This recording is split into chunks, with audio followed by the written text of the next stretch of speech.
Under cold, wet and even snowy conditions, just 4 degrees at the start and a mighty mountain to climb before the end.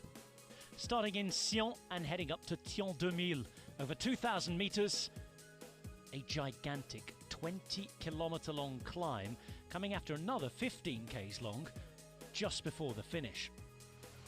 4,300 meters of climbing in total on the day, and the GC up for grabs. A really good group of 7 riders got up the road. That'd be reduced to 6 on the penultimate climb of the day with 60 kilometers to go. At the top of that penultimate climb, however, the race commissaires decided to enforce a neutralisation. Dangerous conditions on the descent meant that with a gap of 3 minutes and 40 seconds, the riders would be slowed, and presumably the same was going to happen behind for the peloton.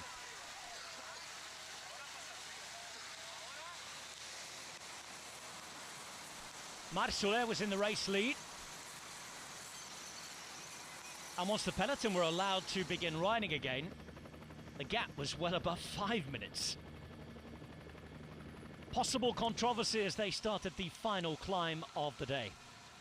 And beginning the final climb of the day, 2 riders struck out for home.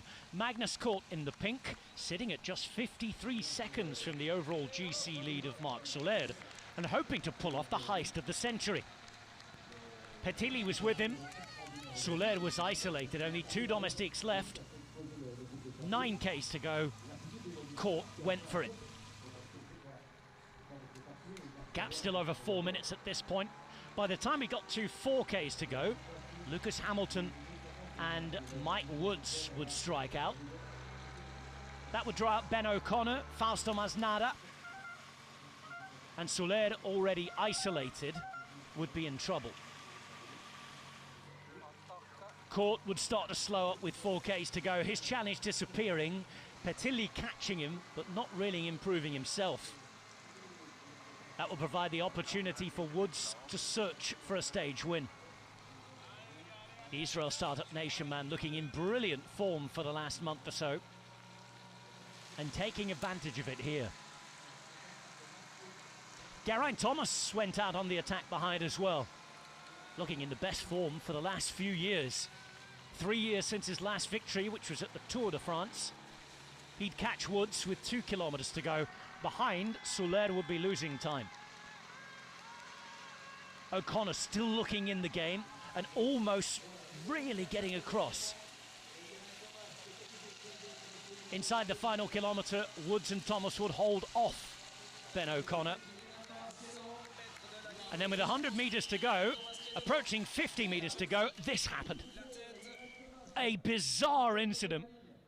Geraint Thomas crashing, Mike Woods taking the stage, and with the time it took for Thomas to get back on his bike and across the line, O'Connor came in second, Thomas third, only 4 bonus seconds for him, and that gap was enough to make sure that Mike Woods would be the new leader of the race.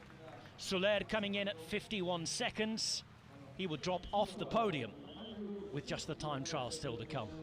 A huge victory, the 8th in the career of the former runner Michael Woods, now turned superstar cyclist. Thomas in third. And going into the final time trial, a very, very tiny gap between Michael Woods and Geraint Thomas.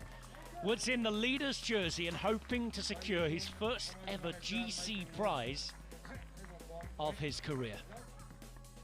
There'll be time to eat that when the race is finished. For now, he's got to defend an 11-second lead in the final time trial. Thomas is second, O'Connor's looking good in third at 21, Soler now at 33, and Richie Porte sits in 5th. It's all to play for on the final day of a dramatic Tour de Romandie.